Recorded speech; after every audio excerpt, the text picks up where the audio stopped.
Good afternoon to everyone, and welcome to our panel this afternoon that will examine and assess the impasse on U.S. and Russian arms control and what might be done to overcome it. My name is Kingston Reif, and I'm the Director for Disarmament and Threat Reduction Policy here at the Arms Control Association. And as everyone in the room knows, key pillars of the U.S.-Russia nuclear arms control architecture, like the bilateral relationship more broadly, are under siege. Arms control may not be dead, but it is certainly wounded.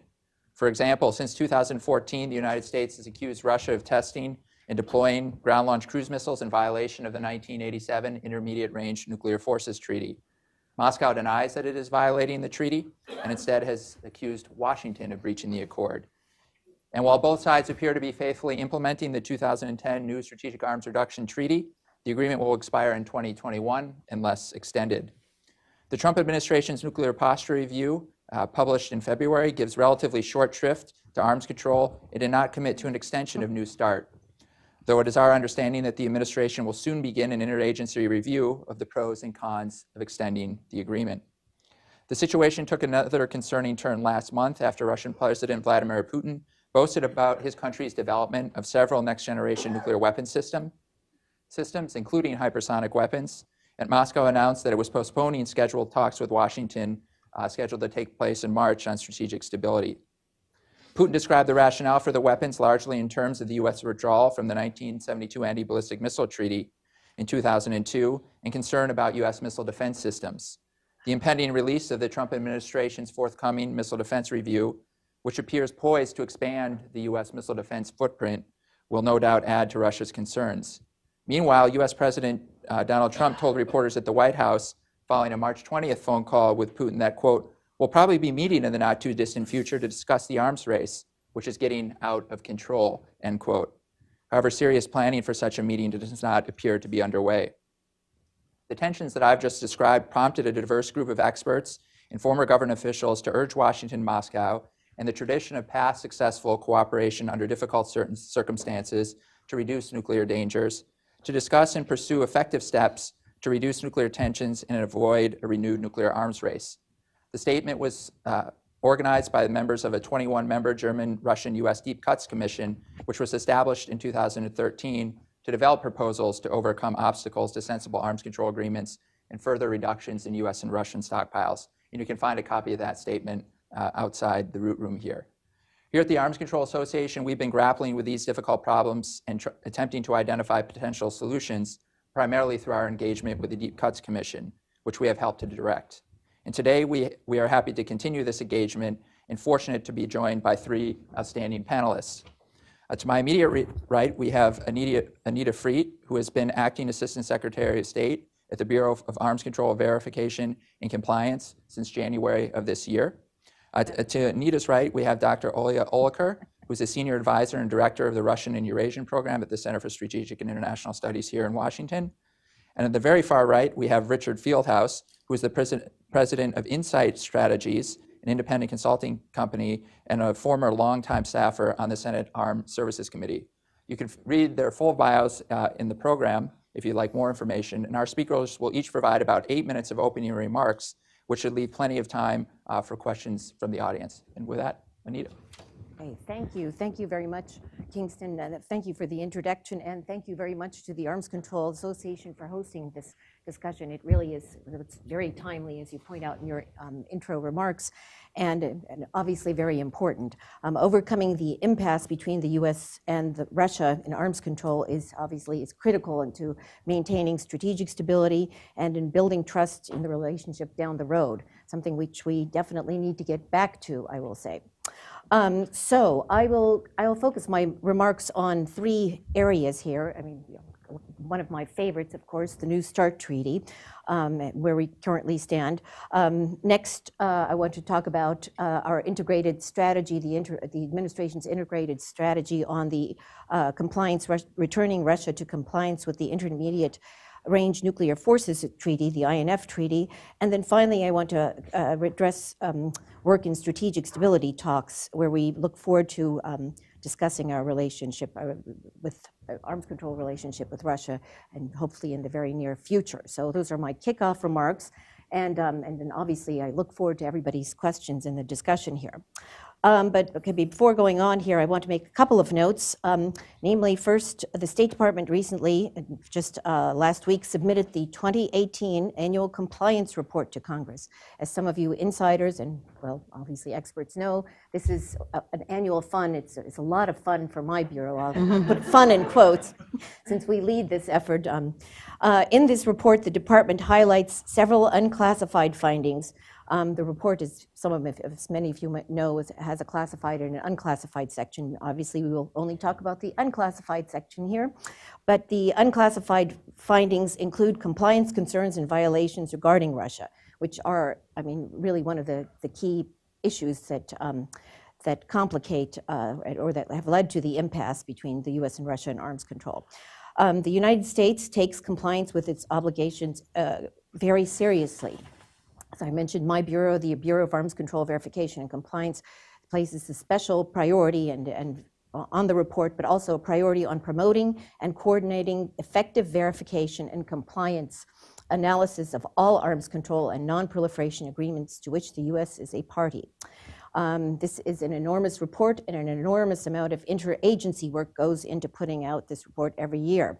We usually begin in the summer, and the due date is April 15th. Second, there are a large, I don't know, somebody obviously enjoyed setting that as the date. We did not, by the way, get a reprieve as the IRS gave.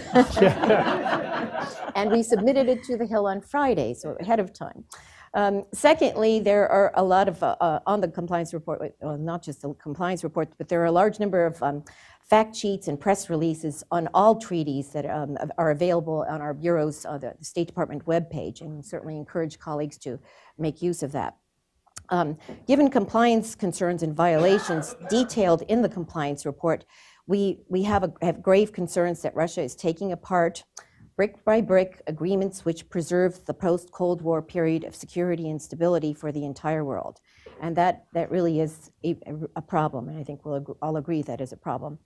The erosion of trust caused by Russian noncompliance with existing international agreements and repeated refusal to engage constructively to remedy these actions has costs associated with it.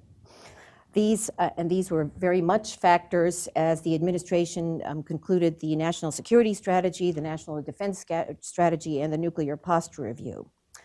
Now, obviously, I've seen my Russian colleague here. I don't see him right now, but I saw him on the way in. Obviously, the Russian side has the own version there and believes that it is in compliance, and there are reasons behind this, but it is a problem and we need to fix it. Cooperative engagement with Russia, even on arms control issues, which have typically been insulated from the ups and downs in the bilateral relationship, becomes more and more difficult in this current environment.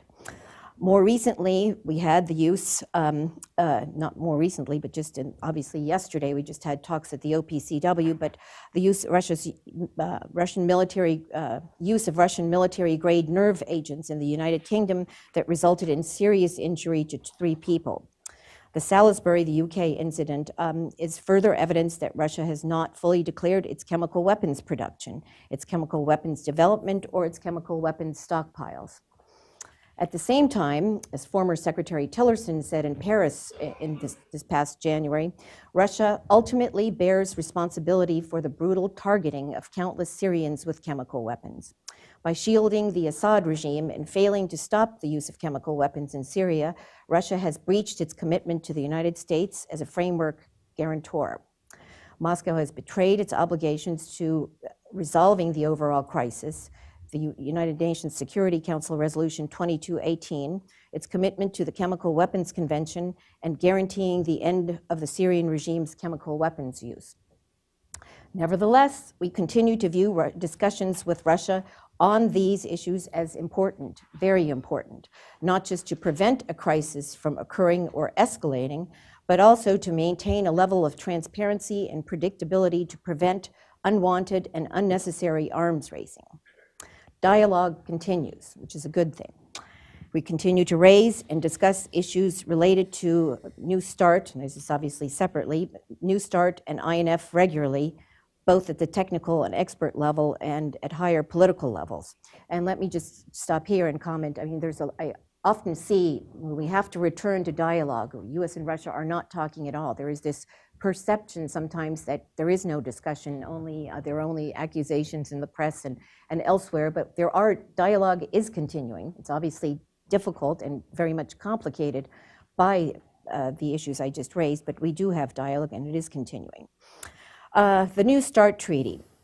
Regarding New START, it continues to provide for a degree of transparency and parity for deployed strategic forces, and has facilitated predictable, pragmatic interaction since its entry into force in 2011. And we can't continue to say the New START Treaty implementation is going well, and we want to keep it that way. It is extremely important, and that is very much a positive.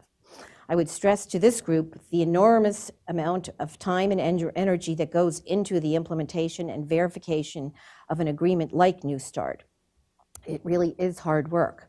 Making the treaty work requires dedicated service from the arms control policymakers to the military services to the folks working 24/7 at the Nuclear Risk Reduction Center, also on our bureau. Here I can mark that the NERC are fondly referred to as the NERC, the Nuclear Risk Reduction Center, just celebrated its 30th anniversary earlier this month. And then also with our colleagues from the Defense Threat Reduction Agency. The New START regime includes 18 on-site inspections annually for each party, data exchanges to account for the status and makeup of each country's nuclear forces, and exhibitions of new types of strategic offensive arms. Just last month, we exchanged our 15,000th treaty notification. So I think many of you may be familiar or have heard this, but it really is, it's quite commendable, and I think it speaks to the importance of the transparency and predictability, the importance of the treaty. As I said, the United States and Russia, well, we're both complying with our New START obligations, which includes meeting the treaty's central limits in advance. Both of us met the treaty limits in advance of the February 5th, 2018 deadline. Both the US and Russia have stated we remain committed to implementing the New START Treaty. We look to ensure that our implementation of the treaty continues smoothly as we address more problematic areas in the arms control relationship. And I can say that we just concluded the bilateral consultative committee meeting in Geneva just today. This is twice annually, this is the Implementation Commission for the New START Treaty. So again, 2 weeks of solid, very hard work. The INF Treaty, and here's a less good story. The INF Treaty is an example of where future arms control cooperation with Russia has been placed at risk. The US remains committed to preserving the INF Treaty and is seeking Russia's return to full and verifiable compliance. As I think you've seen, the administration's strategy to this point has yielded a few important results. First, US leadership and concentrated outreach to allies, the North Atlantic Council,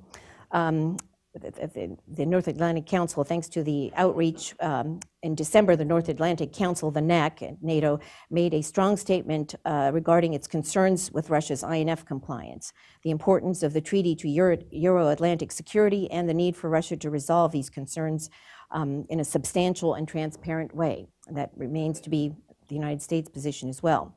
We've continued our diplomatic engagement with Russia, including by convening Special Verification Commission, which is the implementation mechanism for the INF Treaty. And there was one in December of 2017, the last one. Just prior to this meeting, Russia publicly confirmed the existence of the ground-launched cruise missile, which we assess to be in violation of Russia's obligation not to produce, possess, or flight test a ground-launched cruise missile with ranges between 500 and 5,500 kilometers. So that was a step forward, recognition that we actually named had provided the designator of the offending missile, the 9M729, and Russia publicly confirmed it. So at least we have something to talk about, more to talk about now. Having finally acknowledged this, though, Russia denies that the missile is capable of the range that we have pointed out. The administration, I mean, our point here is to seek ways to increase military and economic costs on Russia. Why? To increase Russia's incentive for diplomatic resolution to the violation. So the Department of Defense has begun treaty-compliant research and development of a conventionally armed system or systems. This is that, if pursued, could be inconsistent with the treaty's prohibitions. We've also identified two Russian entities, Novator and Titan, and they were added to the Department of Commerce's entity list for creating regarding export control issues. So, thank you, Kingston. I'm going along to my 2 minutes here left, so I can race forward. But the point here is what we are trying to do is to incentivize Russia to come back to actually engage in conversation and diplomatic discussion to resolve this issue. So lastly, let me finish with the strategic stability. And I can quickly update you on where we stand here. As you may be aware, we had talks, the second round of strategic stability talks scheduled for March of this year, tentatively scheduled. Unfortunately, Russia postponed the second round. At this point, though, we believe, as the two largest nuclear powers, we have a special responsibility to maintain strategic stability and reduce nuclear risks. And the United States, for its part, is very much interested in rescheduling these talks. And I think Undersecretary Shannon has mentioned this both publicly and privately, and we continue to do this. Well, I can stop here, but on strategic stability, make a long story short, I mean, we worked for a long time to schedule the first round of meetings, which finally took place in September of 2017 in Helsinki, and we had a very good start. I mean, very good start to discussions of laying out the concerns, and we are anxious to get back to the second round. Obviously, there are numerous world events that are literally, I don't like to, maybe shouldn't use the term exploding, but on a daily basis, right and left. And so that has also been one of the challenges, in all honesty, of getting the next round of talks back on the table. But we certainly look forward to that. Let me stop there. Thank you very much, Anita. Dr. Oliker. So thank you, Kingston. Thanks to the Arms Control Association for convening this conversation. I want to echo Anita's comments about how important this is. I'm going to start off by talking a little bit about Russian incentives for arms control. I'm not Russian. I'm American, so I can't speak for the Russian Federation. I do study how Russia looks at these issues. So, if there are representatives of the Russian government in the room, I'm sure will correct me if I get some of this wrong. So from a strategic perspective, from a domestic politics perspective, from a budgetary perspective, I would argue that Russia has tremendous incentives to pursue arms control with the United States, and that while there are also disincentives, the incentives outweigh them. Unfortunately, anybody who's studied history knows that countries don't always act in their own best interests. And that is part of the problem. Part of the reason I'm not terribly optimistic about the future of arms control right now. So Russia and the Soviet Union before it pursued arms control for all the right reasons, because the arms race was dangerous, because it was a way to constrain US systems and capabilities that they worried about, because it kept Russia's own costs down, and, well, it constrained its own defense sector too. It meant that arms control made it possible for Moscow to build a force it could afford while maintaining deterrence against the United States and maintaining its status as America's equal as a nuclear superpower. It gave the Kremlin a voice in how the United States built and deployed its forces, and it provided a forum in which Russia could articulate its preferences and concerns, even if it wasn't always going to get what it wanted. Now, I'd say those incentives haven't really changed for Russia. It's still concerned about a lot of different US capabilities, nuclear and conventional, which it worries weaken its deterrent, among other things. New technologies may advantage or disadvantage Russia, but in some cases, they certainly disadvantage it. Russia has a global strategy of increasing its influence around the world in a time of strategic shift, and maintaining nuclear parity with the United States strikes me as a pretty important component of that. It also has a stagnating economy, which is badly in need of reform, which means that increased defense and security spending comes at a cost to other priorities and could be very dangerous if not constrained. But if Russia doesn't think that arms control is going to help it get these things that arms control has traditionally gotten, there's little reason for Moscow to pursue new agreements, and it might make it less enthusiastic about staying in or getting into compliance with the old ones. Moreover, if Moscow doesn't feel it has a partner in the United States that's willing to come to the table and make compromises, even as Russia itself will have to make compromises, then we don't see much of a future. Now, I would argue that Russia and the United States share the blame for the current situation. From the start, the arms control framework was a whole bigger than the sum of its parts, right? The SALT arms reduction arrangements wouldn't have happened without the Abm Treaty that accompanied them. And as time went on, it was past agreements that made new agreements possible. So you built on the whole, and that made it, that's what made it effective. That these things were inexorably linked. Nuclear arms control and conventional capability, technology limits went hand in hand. So it's not surprising that the Russians responded poorly to the US decision to withdraw legally and following all of the rules from the Abm Treaty back in 2002. And it's also not surprising that that led Russia to stop implementing START 2, since, just as Abm and SALT went hand in hand, Abm and START, which was the successor, went hand in hand.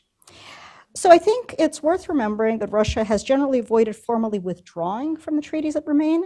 It suspended implementation of CFE, and then it stopped participating in related decision-making, but didn't actually leave the treaty. I'd argue that a decade ago, what it was trying to do was force some changes to the treaty. It didn't want it gone, it wanted it amended. The INF violations, which Anita talked about, are a different matter. Whatever led Russia to be in violation of the treaty, though, the impasse at getting it back into compliance from the US perspective raises real questions on whether Moscow can be trusted to comply with old or new treaties. And the chemical weapons issues that Anita also raised fall into this category as well.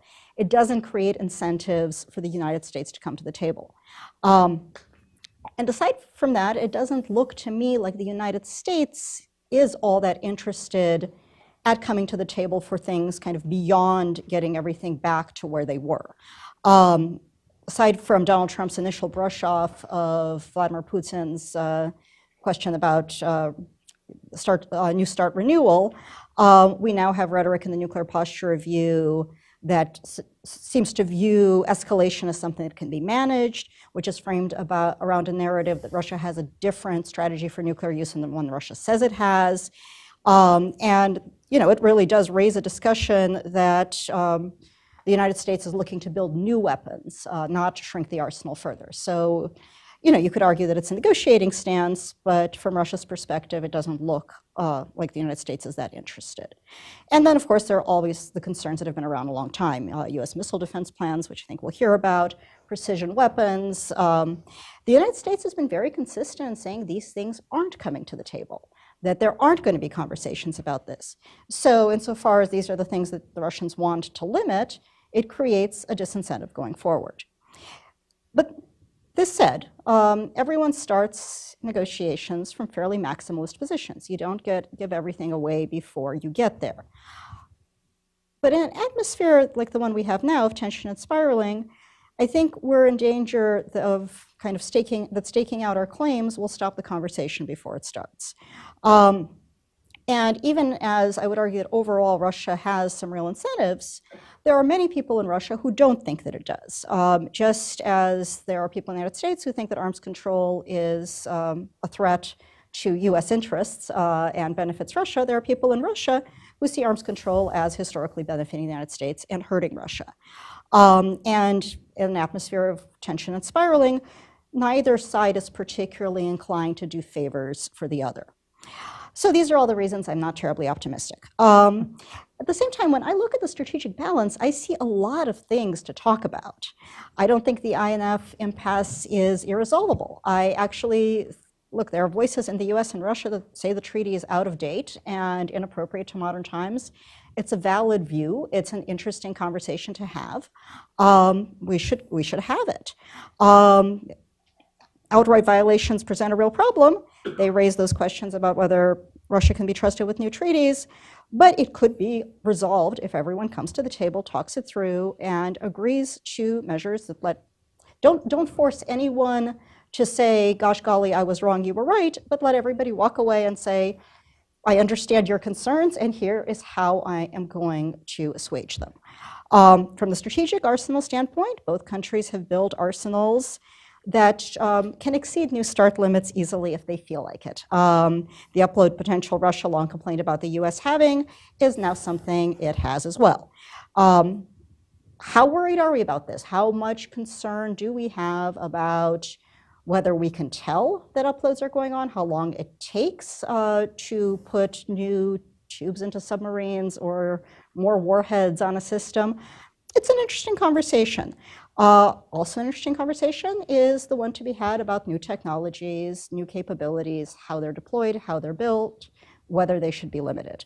Now, we have some positive indications from both parties. I think some of the nuclear posture review language indicates a willingness to talk. The idea that some of the US developments, particularly a new sea-launched cruise missile, is part of a negotiation with Russia. I think that suggests that one wants a negotiation. Strange as it may seem, I think that Vladimir Putin's March 1st speech with its menagerie of weapons has, there are silver linings here as well. First, all of this stuff was not couched as we're going to attack you. It was couched as second strike overcoming missile defenses, so retaliation. I'm not quite sure what a second strike on Florida accomplishes, but again, I'm not privy to Russian targeting strategy. But I think the other thing that's positive is that Vladimir Putin followed this up with an interview where he did say that these systems could be subject to limitations. That suggests that an interest in talks remain. My other point of optimism is that we've had impasses before.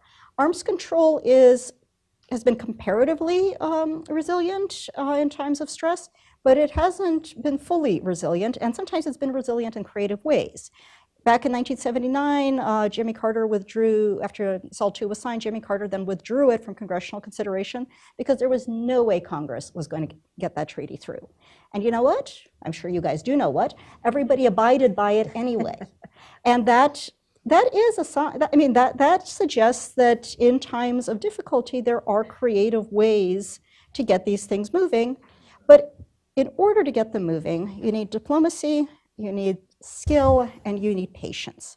And patience, I think, is going to be particularly hard because negotiations they go back and forth, and the other guy doesn't do what you want them to do immediately. And so far, both Moscow and Washington's response in general when things don't go smoothly is to see it as escalatory. So in that environment, it's really hard to sustain much optimism. I'll stop there. Thank you, Dr. Oliker. Richard. Thanks, Kingston. I'll briefly describe the relationship between arms control and missile defense between the US and Russia, and then look at the resulting prospects for future arms reductions between the nations. Time won't permit me to go into many details, so maybe we can take up any additional items in the Q&A period. I'd like to start with a historical sort of context. There's a long history, many of you involved in it, of the challenging relationship between arms control and missile defense going back at least 50 years between the US and the Soviet Union and now Russia. The Abm Treaty itself was a recognition that unlimited missile defenses would spur offensive missile buildups and that limiting missile defenses could permit limits on offensive missiles. The Reykjavik Summit actually proposed an agreement to eliminate offensive ballistic missiles, and it collapsed because of a disagreement on whether the United States would stop its research and development on missile defense, the Strategic Defense Initiative. New START, remarkably, in my view, faced a lot of Republican opposition in the Senate for matters related to missile defense. And the remarkable part of that is the treaty had no limitations on missile defense. It was a non-issue that became a serious obstacle to Senate approval of the advice and consent to ratification. So I want to turn to a policy context now that is, to my view, highly relevant, even though a little past its expiration date in terms of the publication. This is a 2009 report of the Perry-Schlesinger Commission on U.S. Strategic Posture. This was a bipartisan effort led by former Secretary of Defense Bill Perry, former Secretary of Everything Jim Schlesinger. I'm not sure he wasn't a cabinet member in any agency, but it was a really focused bipartisan effort put together by Congress, required in law. And they looked at all U.S. strategic posture and did findings and recommendations. And one of the really unknown aspects of this was that they included a very brief but very solid chapter on missile defense and U.S. missile defense posture, sort of overlooked. And in that report, they noted that U.S. missile defense development for the previous decade had been guided by two principles: one, protecting against limited strikes, and two, taking into account the legitimate concerns of Russia and China about strategic stability. And they said these remain good guiding principles, and explained their reasoning by saying, quote, defenses sufficient to sow doubt in Moscow or Beijing about the viability of their deterrence could lead them to take actions that increase the threat to the United States and its allies and friends. And then they provided some recommendations on development and, where appropriate, deployment of missile defenses, again emphasizing against regional sort of nuclear aggressors and including limited strikes on the homeland. But they also made a recommendation, which I think is key, and I'm going to quote it verbatim. It was, quote, while the missile threats posed by regional aggressors are countered, the United States should ensure that its actions do not lead Russia or China to take actions that increase the threat to the United States and its allies and friends. I think that's a really critical bit of wisdom that we need to keep in mind here. Although the Trump administration has concluded that the main security challenge to the United States is long-term strategic competition with Russia and with China, it has so far continued to follow those guiding principles laid out by the Perry-Schlesinger Commission. We're pursuing homeland missile defense against North Korea and Iran, which doesn't have the capability, and we have a variety of regional missile defenses. These include the European phased adaptive approach to protect NATO against Iranian missiles, and it includes cooperation with Japan and South Korea in defending against North Korean missiles. My view is that although these systems, U.S. and allied systems, do not pose a threat to Russia or China in terms of their strategic capability, both nations have clearly expressed very significant concerns. It's a major irritant between the United States and Russia and has been a major problem on arms control and other security matters. As a number of senior government officials have been saying recently, our adversary sort of nations are making a lot of investments in offensive missile programs that are designed to complicate or negate our missile defenses. And this, of course, is a point that President Putin made rather emphatically with videos in his March 1 speech. So even though U.S. missile defenses, our efforts are still limited and in scope and capability, they have already contributed to a change in the strategic equation with Russia and China. If the U.S. were to change its missile defense policy and pursue the ballistic missile defense of the homeland against Russia or China, leaving aside whether that is technically feasible or affordable, it would increase the likelihood of that Perry-Schlesinger concern happening, that Russia and China would take actions that would increase the threat to the United States. I don't believe, emphasis, I don't believe that either Russia or China will permit the United States to negate its strategic deterrent, no more than we would do so with them. None of these countries are going to let that happen. So what does all this mean for the future of arms control with the US and Russia?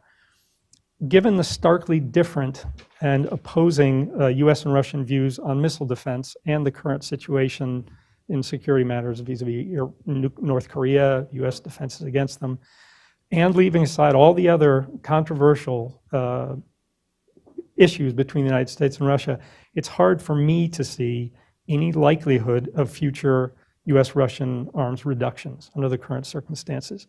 I hope I'm wrong. I like to be an optimist, but I don't have much room for optimism right now.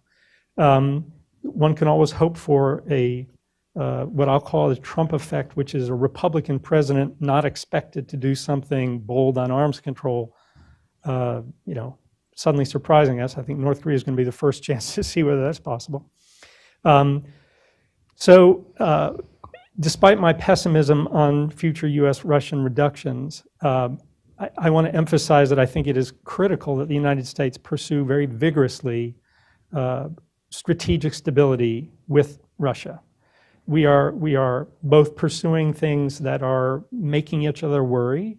We're not talking much about it. I know Anita said that there is discussion going on, but it needs to be more robust and it needs to be focused on strategic stability, avoiding miscalculation, misunderstanding. We've got military forces in Syria, both sides using military force there. That's dangerous. There's a lot of things going on that are very risky.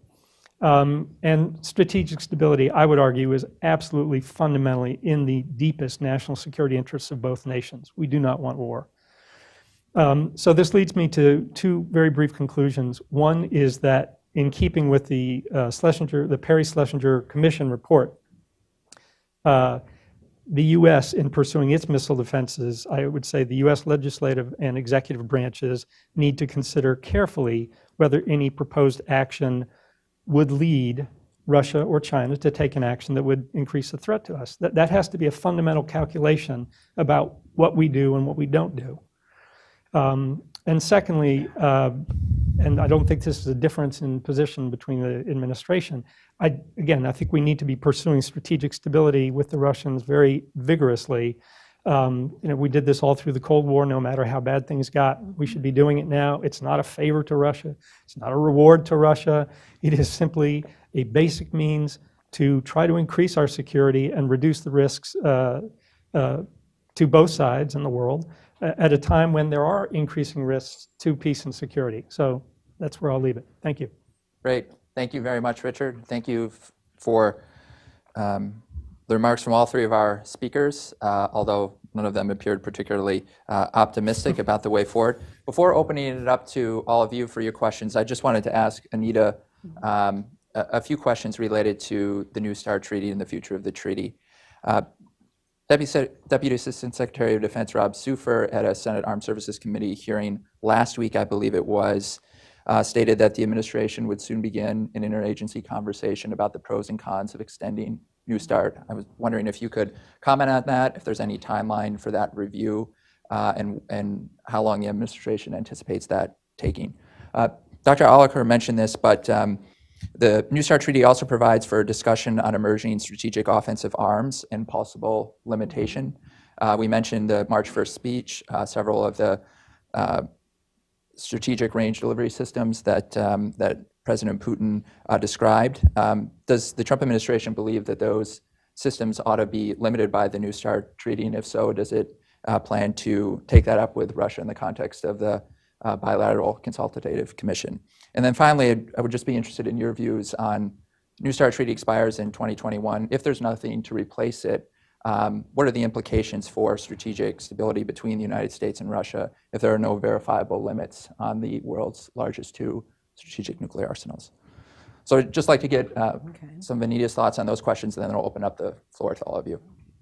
Well, briefly, on extension, which is a hot topic across the board, President is, lots of people have commented on it, I'll just say. But to Rob's point, I mean, his testimony last week, yes, I mean, we are always doing interagency reviews on many things, as you know, and it depends on how long they take, but that is a question that we're looking at in terms, but again, as I mentioned, this is where verification and compliance with arms control agreements really counts. because that's obviously a factor that one would take into consideration. Extension of New START, what does that mean in terms of where Russia is or is not in terms of coming back into compliance with the INF Treaty? So we are reviewing it. There is no timeline, but and there is no schedule. And from my perspective, there should be no schedule. I think I've heard lots of people say we have to do it and we have to do it right now. And if we do it, extend the treaty, like everything will be fine. It won't. That wouldn't really necessarily help things. I would argue. We have until 2021, and I think we should look at it very carefully. And in terms of where we are in terms of enforceable, verifiable arms control and compliance with treaties.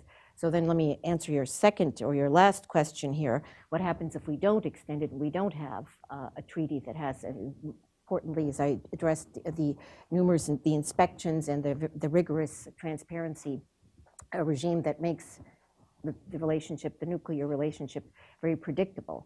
That is a problem, because then we will have less insight, greater reliance on NPM. There will be less insight in the inspections. I can't emphasize how important the mutual inspections are, because it's an opportunity to actually, what we look at in terms of well, both public statements, diplomatic statements, but also NTM, national technical means. It's an opportunity to verify that and have face-to-face look at this and look at it. It is very important.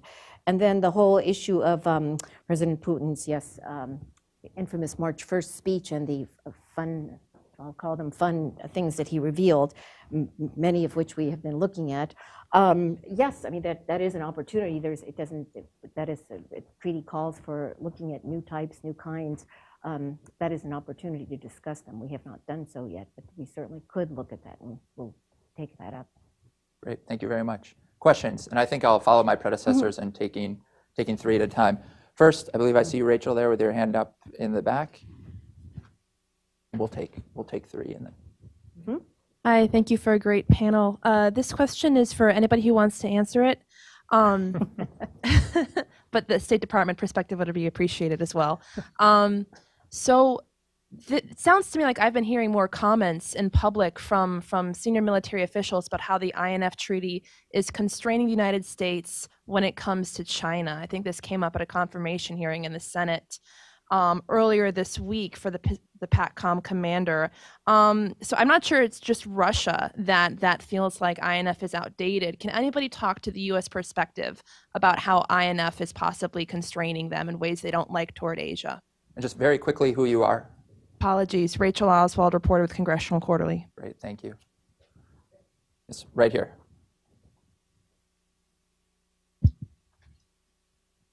Greg Tillman, ACA Board.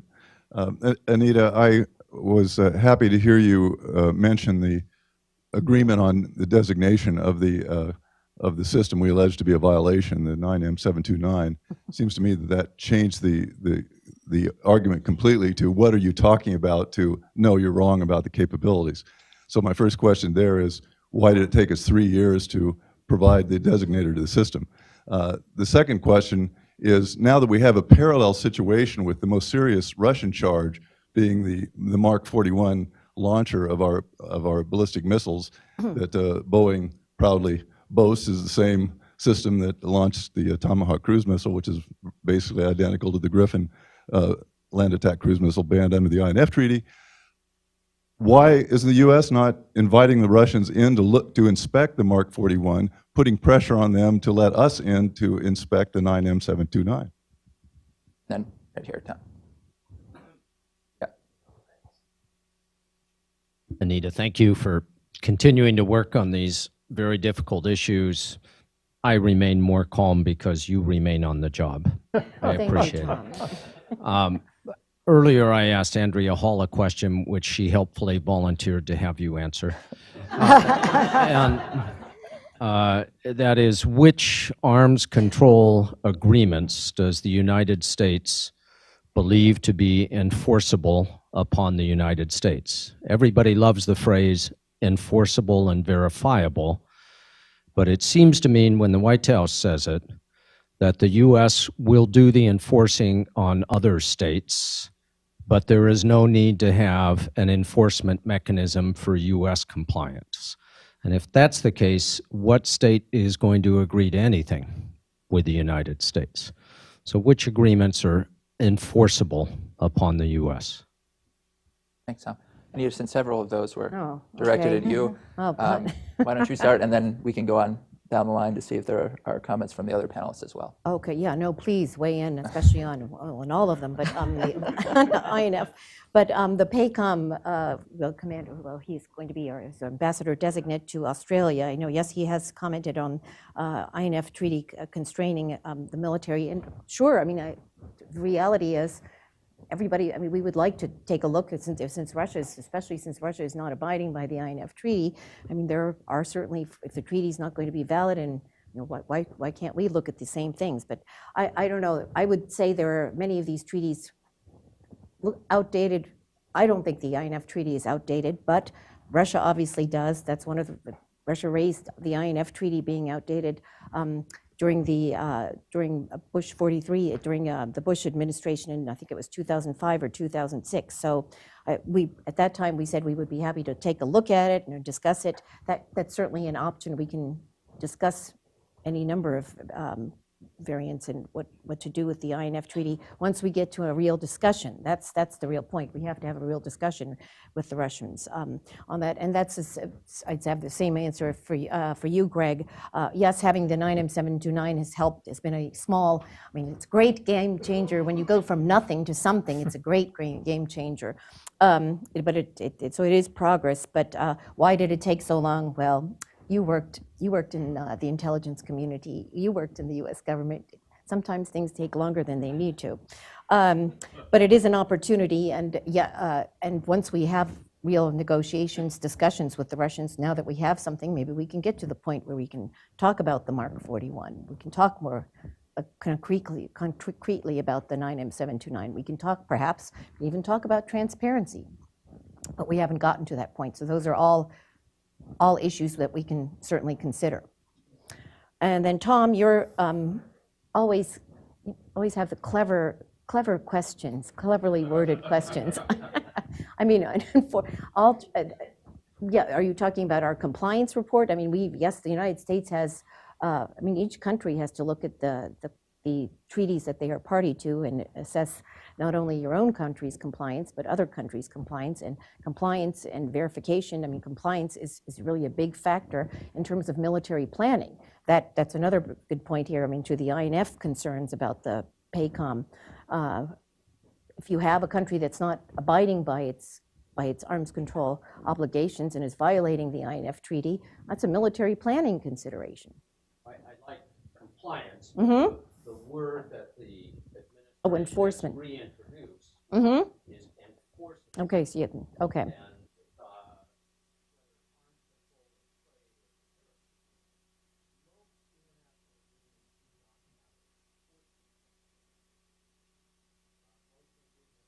enforcement mechanism. Curious what it means to say.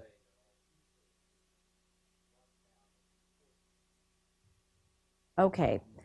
Well, this, I mean, has to have enforcement measures to deter future violations. And we're not talking about military enforcement. I think there was an article at some point talking about military enforcement. That is absolutely not what we were talking about. We're talking about what does it take to make sure that countries comply with these arms control agreements, that violators face consequences. So then there's obviously international law. Where's Mallory when I need her? My lawyer.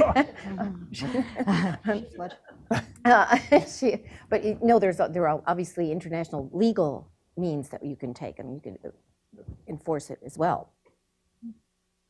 And Rachel, oh, sorry, go ahead. Any other comments from?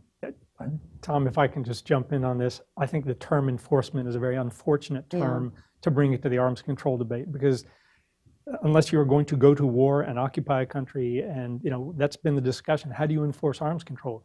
You don't enforce it, you monitor, you verify, you do all the things you can do to make sure that compliance is happening, and if it's not, then you work everything you can to make it happen. I just think it's an unfortunate term to bring into that debate. So I second your point exactly. The one thing you can do is incorporate in treaties what happens if somebody is violating. Right. And that's, that's not enforcement, but it is kind of, it lays out for all parties what can happen if you break out. And I think that's a valid thing to consider doing. But good point, Richard. It is interesting, but it was used actually after this article appeared in the debate on enforcement came out. NPR. We did a look, and it was actually in the 2010. It was in previous. It's been in our compliance reports. It's been, I think it was in the 2010 NPR. So it is a term that we have used. It's not just this administration, but it's perhaps not the best.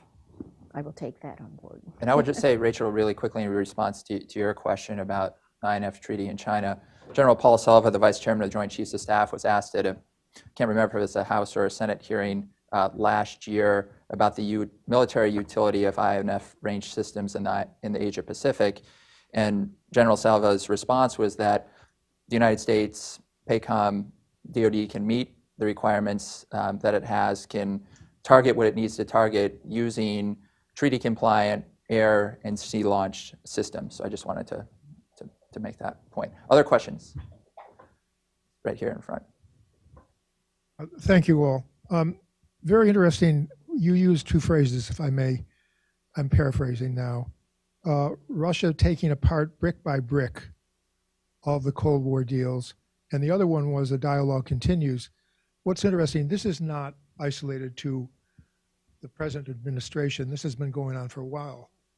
The question I ask is, why does it continue?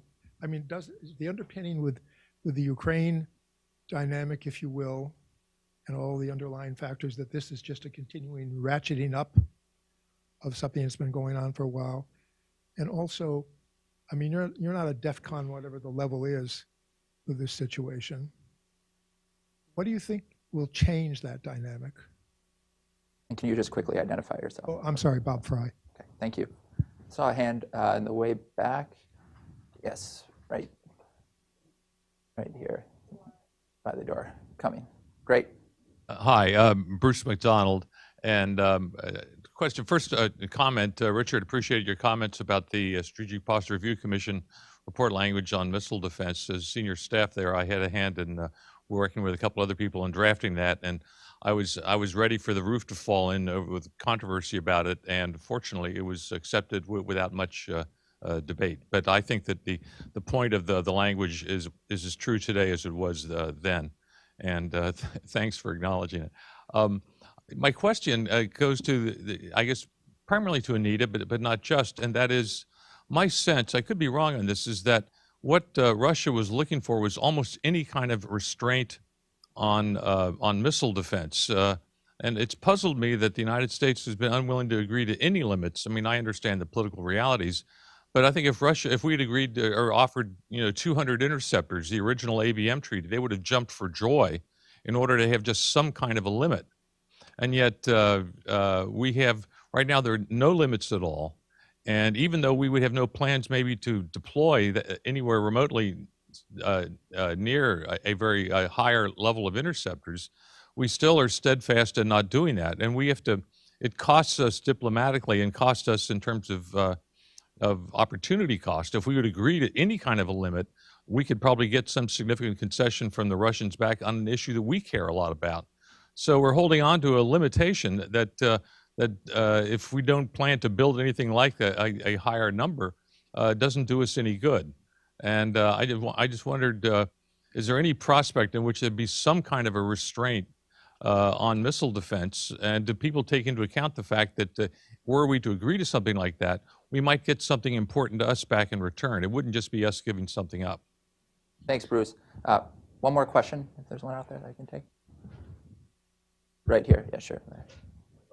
Right behind you, sir. I'd just like to comment on the last observation. For those who are new in this business, never forget what the big bugaboo has been about arms control. It's been the American withdrawal from the Abm Treaty. That was a very significant factor, and It was two countries who said to each other, we are in this together. And to do that, they wrote language that said, we agree that we will not build a defense for the territory of we will not build a defense for the land of our country, words to that effect. And that was a fundamental decision that we got the hawks and the doves to agree to. And we withdrew from it. And the Russians have since then said you can't trust the Americans, and they have a very valid point. It was regarded as the fundamental basis for international security. And we withdrew at a time when Russia was in turmoil. As soon as they became weak, we withdrew. And Bush too didn't know what the hell he was doing, and he listened to a bunch of hawks for his vice president's office. And that's how we got out of it. And the American public didn't react to it. And since then, we have been living with that. And that's fundamental to what the Russians think about us and what other people should think about us. So keep in mind the fundamental nature of the American withdrawal from the Abm Treaty. Obama tried to fudge the issue, and reasonably successful, by restating what our missiles were for. But now we are faced with the prospect that we may be an elimination of that moderating aspect of what Obama did. But keep in mind the fundamental nature of the Abm Treaty that we withdrew from. Thanks, Larry. Yeah. So several questions on the table. I think we're going to end with that round. So have you respond to questions? Any final comments you might have? Why don't we start with you, Richard, and we'll come back down. So a couple things. Bruce, to your question about limitations on missile defense, not representing the administration, of course. This is personal view, but having lived through an awful lot of this when I was in the Senate, and we all have since then. The administrations, since we withdrew from the Abm Treaty, all the administrations have taken the view that because they don't know what's coming next with a North Korea, with an Iran, not Russia and China, but these other countries, they are not interested in placing limits on our missile defenses. And the second half of that thought is, it's very clear where Congress has been on the issue. I mentioned that the difficulty with the New START treaty, that was an awful lot about missile defenses and insisting there be no limits on missile defenses, period, or the treaty doesn't go through. That was a lot of the discussion. And so Congress has been very active in making the point, particularly during the Obama administration, because there was a lot of concern that the administration was going to, you remember the hot mic issue, and the administration was going to cut a secret deal or some such thought. And so the irony of this is that the U.S. sort of concern is not in Russian or Chinese ballistic missiles. We obviously are concerned, but we deal with that, as General Hayton from Strategic Command said, by using deterrence and other military means. But our missile defenses really are focused on North Korea and Iran, both nationally and regionally. And the United States has made the point, no legally binding limits on missile defenses. That's been a standard platform for the Obama administration, all of them. And it seems to me that the way forward that might be useful and lend itself to strategic stability is trying to really engage in what I'll call transparency, predictability, sort of having a dialogue where we make clear, look, here's what we're planning to do, et cetera.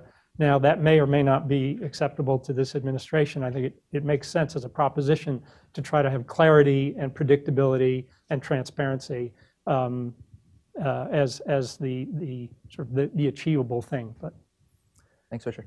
Dr. Oliker. There's something religious about missile defense, right? I mean, it's would argue it's faith-based, regardless of which side you're on. The United States is building systems where There's not a lot of evidence that they work even against the threats that the United States says is being built for. Moreover, it's not clear that those threats are going to emerge in the ways that the United States says that they will. So you can understand why the Russians are confused. From the Russian perspective, you can't convince them that, you can't convince the Russians it doesn't work either. I mean, and American defense industry isn't going to say this stuff isn't going to work the way we say it will. And you end up in this weird set of conversations where we say, don't worry about it. It can't threaten your deterrent because it just doesn't have that capacity. And they say, yeah, but it could. And if it develops enough, and you say, have you looked at the physics? And they say, yeah, but you guys are saying it can do X, Y, and Z, so surely it can do A, B, and C too. And you keep having this conversation. And I do think saying no legally binding limits creates a real problem. It keeps us away from the table. And making unilateral commitments won't do the trick. Saying we'll just do this. If I were Russia, I wouldn't be comfortable with that, and I certainly wouldn't come to the table offering anything else up. I might view it as a gesture of good faith, that could be helpful, but they're not going to give up anything for it, I don't think. I would also, kind of to the question of why keep talking to the Russians despite all the problems. Why should the Russians keep talking to us after we withdrew from ABM? I would say the same incentives apply. We don't care as much about parity. We do care about limiting certain Russian capabilities. We do care about limiting our own defense industry. Sorry, we do. And we also care about verification. We care about understanding what their capabilities are, which, absent some of this verification, will be a whole lot harder. If anything, I would say it would be nice for both sides to get more transparency. For instance, on this INF issue that was raised earlier, if we can see what the other guy's doing, we'll feel a little bit better about it. So there are really good reasons to push this forward. And we're also in a political situation which makes it really hard. Last word. Totally agree with both Olga and Richard on all the points. I mean, and I like the religious point about missile defense. There's no question missile defense is a religion, period. But and that speaks to, sir, your point about the Abm Treaty and the Russian sensitivity about our getting out of it, even though, as Olga pointed out at the beginning, we did so in a fully transparent, legal way. The treaty had withdrawal provisions, and we faithfully abided by those when we got out. But it obviously has colored the Russian and has colored the dynamic ever since then. And there are so many Russian domestic, and I'm not going to address, Olga addressed some of the Russian issues. We'll certainly look forward, and the Russians do have some real concerns about the treaties, with CFE, certainly. INF, all of these treaties, one could argue they could be updated, but the question is, how does Russia do it? For example, we have important things that got in the way of many efforts in terms of dialogue. This also gets to missile defense. We had a very good dialogue for years in the Obama administration about missile defense transparency. We were on a road to do something very positive to get an agreement. Then we had Russians invaded Crimea. Didn't help. In fact, it cut off our discussions again. But let me just end on this, and I am very much an optimist, as I've said in many forums. One has to be an optimist when dealing with these issues. I firmly believe there is a way forward, and I do think, why does the United States, why do we need dialogue? Because the United States is committed to arms control, because we are, even more importantly, we are committed to strategic stability with Russia. We have been pursuing strategic stability with Russia, with the Soviet Union, with Russia for decades. It is in our mutual interest, and dialogue is the answer to the question. We have dialogue, we need more. And there's still dialogue. They are. It's not as good as we would like. But it's there, absolutely. Well, thank you, Anita, for ending on a more positive note. These are very difficult problems and challenges that the Arms Control Association will continue to work away at. And thank you to all of you for your engagement and continued support for that effort. And finally, let me thank all of our speakers. Thank you. Thank you. Thank you. All right. I need to